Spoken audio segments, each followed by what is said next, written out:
saya untuk membicarakan sesuatu. Boleh saya tahu apa yang ingin Ibu bicarakan? Saya mempunyai masalah nih Bu, di kelas ada siswa yang malas sekali belajar di kelas. Oh, jadi apa tujuan Ibu membicarakan masalah ini ke saya? Supaya ada solusinya Bu, gimana anak itu harus bisa Belajar. biar dia nggak malas. Bagaimana supaya dia tidak malas belajar itu, biar lebih semangat lagi dia Bu belajarnya. Baiklah Ibu, bisa Ibu ceritakan kepada saya apa permasalahan yang sebenarnya? Ada siswa saya yang malas belajar Bu, bernama Jidan. Iya. Setiap saya kasih pelajaran, dia tidak pernah mau nulis. Nggak mau nulis, terus tuh saya kasih materi di papan tulis pun dia nggak mau nulis Bu. Apa ya solusinya Bu? Kira-kira dia melakukan itu setiap harinya? Setiap pembelajaran? Setiap pembelajaran. Setiap pembelajaran. Iya. Apakah pembelajaran itu yang dia malas hanya menulis? Seperti membaca atau banyak pembelajaran yang kita berikan itu, apakah dia juga malas atau gimana? Enggak, kalau misalnya saya kasih dikte, dia mau Bu menulis. Kenapa? Kalau misalnya saya udah jelaskan materi di buku, saya baca sama-sama kan Bu. Iya. Kemudian kita jelaskan. Setelah itu ada beberapa pertanyaan di dalam buku. Kemudian siswa itu saya suruh menulis ulang. Apakah Ibu sudah menanyakan atau memanggil Jidan perihal apa yang dia lakukan itu?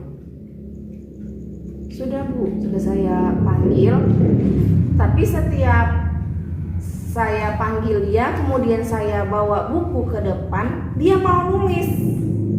Dengan saya Dipanggil sendiri gitu ya, dia panggil khusus ke depan Bu, dan saya tarik kursinya ke depan, kemudian disuruh menulis, buku paket saya taruh depan dan buku tulisnya di depan, kemudian saya harus mendikte, saya yang harus membacanya kemudian menulis. Jadi saat dia tidak mau menulis itu, saat Ibu di depan, dia di belakang rame-rame lah dengan temannya gitu ya, Iya. di tempat duduk ya. Iya. Nah itu dia tidak mau menulis. Tidak mau menulis Bu. Kemudian setiap Ibu melakukan itu, dia tidak mau menulis, apa yang akan Ibu lakukan terhadap Jidan? Saya harus memberikan perhatian yang ekstra khusus ke Jidan gitu Bu. Memberikan Perhatian ekstra. khusus. Apakah itu di saat itu juga atau di jam pelajaran khusus? Di saat itu juga Bu, saya harus pusat perhatiannya harus lebih lah ke Jidan gitu. Harus lebih. Kira-kira alternatif lain apa yang bisa Ibu lakukan selain memberikan perhatian khusus kepada Jidan? Alternatif lain yang saya berikan ke Jidan Ibu, memberikan waktu luang setelah pulang sekolah, saya memanggil Jidan dan memberi bimbingan khusus kepada Jidan. Iya, memberi bimbingan Memberi, khusus. iya. Berarti Ibu meluangkan waktu Ibu di jam kosong ya, Jam kosong. atau jam pulang. Setelah pulang anak-anak tadi. Menurut Ibu, apakah di antara dua cara tadi yang Ibu terapkan itu, kira-kira mana yang lebih efektif untuk proses pembelajaran Ibu? Lebih efektif yang saya memanggil Jidan setelah di luar jam pelajaran. Ya, karena di jam pelajaran mungkin akan mengganggu konsentrasi yang lain ya Bu. Iya. Mengganggu pembelajaran kita ya.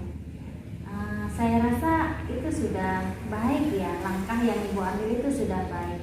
Kemudian setelah alternatif yang Ibu lakukan, kira-kira dalam pembelajaran itu kapan Ibu akan mengambil langkah tersebut? Saya akan meluangkan waktu saya untuk memanggil Jidan dan memberikan bimbingan khusus berlatih menulis kepada Jidan.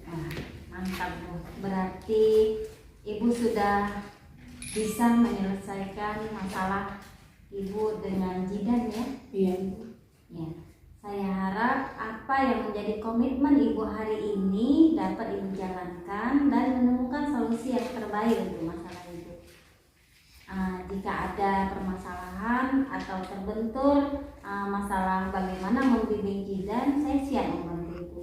Oke Bu, terima kasih. Bagaimana perasaan Ibu setelah menceritakan masalah Ibu ke saya? Saya sangat senang dan merasa lega Bu dalam masalah ini. Oke, kalau begitu permasalahan sudah selesai Bu ya.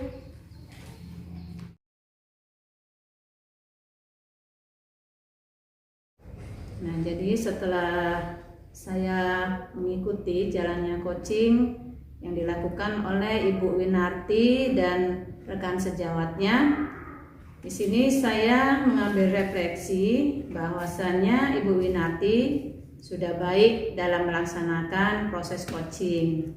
Nah, dari tahap penyampaian tujuan coaching sudah tercapai. Nah, di sini pertanyaan-pertanyaan awal yaitu tentang tujuan coaching menceritakan permasalahannya kepada coach juga sudah disampaikan. Nah, setelah itu dalam tahap identifikasi, nah coach sudah membuat pertanyaan-pertanyaan yang mendorong coaching untuk lebih dalam mengidentifikasi permasalahan ya, sehingga akan dapat diambil solusi ataupun kesimpulan dari permasalahan yang dihadapi anak tersebut. Nah, Ibu Winarti juga sudah mendorong coaching untuk mengambil alternatif rencana yang akan dilakukan. Nah, dalam umpan balik mengenai komitmen, nah di sini juga sudah tersampaikan ya, di mana komitmen coaching untuk melakukan solusi terhadap anak yang mengalami masalah tidak mau menulis tersebut. Nah, yang selanjutnya di sini perlu saya tambahkan, nah pada saat proses coaching, nah di sini coach belum memaksimalkan pertanyaan-pertanyaan yang dapat membuat coaching lebih memahami faktor penyebab mengapa murid tidak mau menulis. Nah, sehingga jika pertanyaan itu sudah maksimal, coaching akan lebih dapat memberikan solusi yang lebih tepat kepada anak didiknya tersebut. Nah, mungkin itu yang dapat saya sampaikan selaku PP yang mengikuti jalannya coaching antara Ibu Winarti dengan rekan sejawatnya. Terima kasih kepada Ibu yang telah memberikan refleksinya kepada proses coaching yang telah saya lakukan. Insya Allah masukan-masukan yang telah Ibu berikan akan saya pelajari kembali dan akan menambah pengetahuan saya tentang coaching. Terima kasih atas bantuan Ibu. Sama-sama.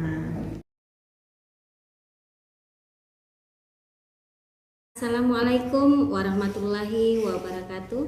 Perkenalkan, nama saya Winarti. Saya adalah CGP Angkatan 4 Kabupaten Langkat yang berasal dari SD Negeri 057231 PIPA 8. Saya akan menyampaikan umpan balik tentang proses coaching yang sudah kami lakukan di sekolah bersama salah satu rekan sejawat saya, yaitu Ibu Winda Fitria Tanjung. Kemudian sebagai pengamat didampingi oleh Ibu Susmiati sebagai pendamping praktik saya.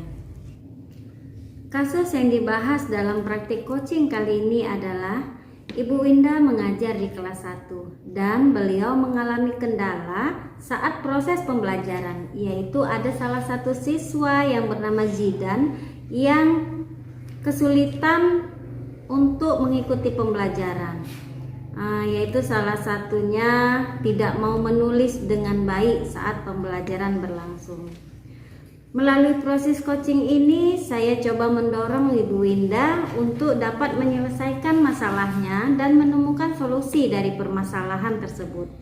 Proses yang saya lakukan adalah memberikan pertanyaan-pertanyaan kepada Ibu Winda atau sebagai coaching untuk mendorong Ibu Winda dapat menyampaikan tujuan dari proses coaching tersebut.